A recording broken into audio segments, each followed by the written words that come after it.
It was a happy ending after a stressful search for two missing boys here in Wolfe County. A storm rolled through Richmond Friday afternoon. Coming up, we'll tell you about the damage it left behind.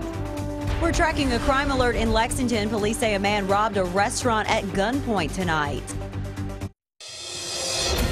Tracking, alerting, protecting. This is WKYT News at 11. Good evening to you. They spent a night alone in the woods after wandering off from their family's campsite. But tonight, two cousins, ages 5 and 7, are back with their family. Search crews worked tirelessly to find the boys after they disappeared in the Red River Gorge last night. The hard work paid off this afternoon. One of the boys and his mother talked to us after the happy reunion. Garrett Weimer is in Wolfe County with our top story at 11. It was a torturous time for his mother. 5-year-old Michael says it was fun. What did you eat while you were out there? Sticks. Did they taste good? Yeah. Eating sticks and sleeping under a tree, Michael told us he wasn't scared, calling his night in the woods his adventure. I'm hoping he didn't like it too much. We don't want to repeat this adventure anytime soon. He has some scrapes, and boy does he have some stories. Then we did a whole crossing of quicksand. Crossing of quicksand? Michael's mother told us she thought the boys would be okay through the first night, but began to worry as storms moved in. Thankfully, the boys were found just half an hour before the rain started. More than 130 rescuers scoured 1,000 acres for hours, eventually finding Michael and his cousin in Mountain Laurel near a creek bed. And I would just continue to yell their names, and just got to a point where it forked and took a break, and it was quiet, and I just barely heard them, and yelled for them again, and I was able to confirm that it was them, and so took off running up there. Michael had some Oreos and some Gatorade, and even though he wasn't quite ready to go home, everyone was glad he was back with his family. Can you look at the cameras and tell all the rescuers thank you? Thank you. In Wolfe County. They all worked really hard to bring you back.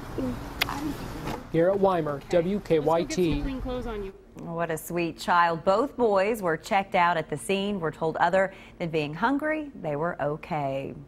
Well, some storms rolled through the bluegrass earlier, bringing strong winds and rain, but the weekend weather is looking much better. Chief Meteorologist Chris Bailey has an early look now at your forecast. Hi, Chris. Hi, Amber. Yeah, a little on the soggy side for the 4th consecutive Friday here across most of central and eastern Kentucky. Today's rains arriving right on cue ahead of a strong cold front that is now off to our southeast, though still a couple of showers on the backside of this front across parts of southern and southeastern Kentucky. Defender tracking a couple of sprinkles, maybe a little touch of drizzle or some very light rain showing up just to the west of Danville, down into parts of Liberty, Casey County, and across the Somerset area, where you see the darker greens, the occasional burst of some yellow, even a little red there into southeastern Kentucky. That's where it's coming down at a pretty good clip. Temperatures behind this front continue to drop right on into tomorrow morning. In many areas will wake up to some upper 40s that will be showing up through your noontime hour. Upper 50s by tomorrow afternoon, mid 60s across most of central and eastern Kentucky. That's a good looking forecast that we're focusing on. A crisp fall weekend that is just now beginning. Amber, we'll have some new numbers for you, not only for the weekend, but into next week when I come back in a few minutes. All right, we'll see you then, Chris. Thank you. Some people in Richmond had a mess to clean up after a storm blew through this afternoon. Strong winds knocked down trees in parts of the city. New tonight, Monique Blair talked to a man who now has an expensive repair bill because a tree fell in his car. As that storm rolled through Richmond Friday afternoon, several tree limbs were knocked down and also a few trees fell onto a couple power lines out here. But all in all, not a whole lot of damage was left behind. That is, except for one Richmond man and his housekeeper.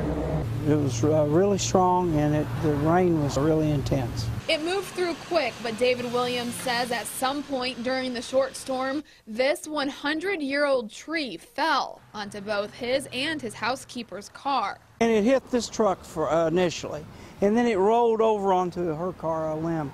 But most of the brunt of the force hit the truck here. Williams wasn't home when the tree fell, but his housekeeper was there.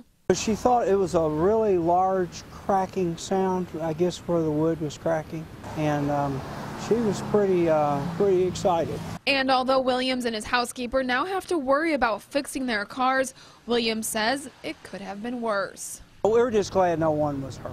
That was the main thing. We can get more cars. A handful of homes were without power in Richmond Friday afternoon, but power has since been restored to all those homes. And also no injuries were reported as a result of that storm. Reporting in Richmond, Monique Blair, WKYT. Tonight, we have new information about a crash that killed a man in Lexington this morning. The Fayette County coroner has identified the victim as 38-year-old Charlie Cates. Lexington police say his SUV hit a flatbed truck head-on along Palumbo Drive this morning. The SUV then burst into flames.